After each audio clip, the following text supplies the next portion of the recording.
Hello friends, બધાને ભાવથી જય સ્વામિનારાયણ, જય શ્રી કૃષ્ણ, રામ રામ. તો આજે રવિવાર છે અને આજે અમારા મંડળના બહેનો મોટા મંદિરે, સ્વામિનારાયણ મંદિર જે જવાહર રોડ ઉપર આવેલું છે ત્યાં બધા પીરસવાની સેવા કરવા જવાનું હતું. એટલે મને બી સમાચાર મળ્યા એટલે ફટાફટથી મેં ઓમને કીધું કે હાલ ઓમ મને મૂકી જા.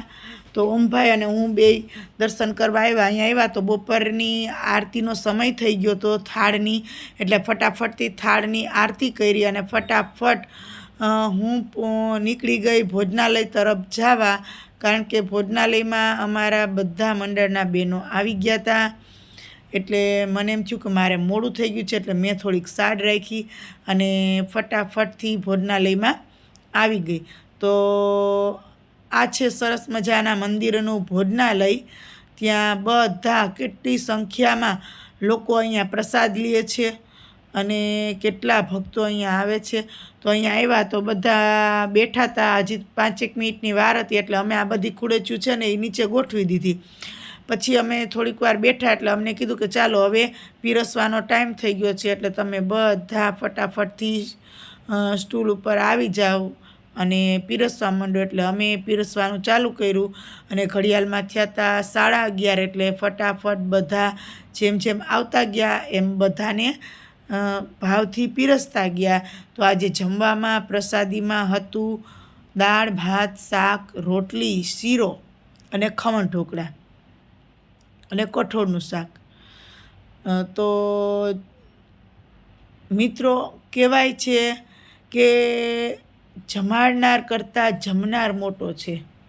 અમારા ગુરુ હંમેશા કહે કે ક્યારેય પણ તમારી પાસે જે જમવા માટે જે થાળી લેવા આવે ને એને બધાને બહુ ભાવથી જમાડવાના અને એને જોતું એટલું આપવાનું, ક્યારેય નિરાશ નહીં કરવાના. કારણ કે આપણે જમાડનાર મોટા નથી, જમનાર મોટા છે. અને એ શબ્દો હજી પણ અમારા હૃદયમાં ગૂંચવાઈ ગયા છે. એટલે અમે બધાને જ્યારે અમે પીરસવાનું થાય ત્યારે અમે બહુ ભાવથી બધાને પીરસીએ છીએ. અને અમને એક પીરસવાની ખુશી થાય છે કે ચાલો કાંઈ નહીં તો આટલી તો સેવા કરીએ. કેટલાય ભક્તોને આપણે ક્યારેક જમવાનું પીરસી તો દઈએ છીએ. કારણ કે જમવાનું પીરસવાનો સમય લગભગ 11:30થી 1:30-2 વાગ્યા સુધી હોય, ક્યારેક 2 પણ થઈ જાય છે અને અમારો 2 વાગે પ્રસાદી લેવાનો વારો આવે છે. એટલે અમે બધા બહેનો જો ભાવથી જય સ્વામિનારાયણ કહેતા જઈએ અને પીરસતા જઈએ. એટલે જેમ જેમ સમય વીતતો જાય છે એમ સંખ્યા પ્રસાદી લેવા માટેની વધતી જાય છે. જો કારણ કે બધા દર્શન કરવા આવતા હોય તો કોઈનો ટાઈમ વહેલા મોડો હોય.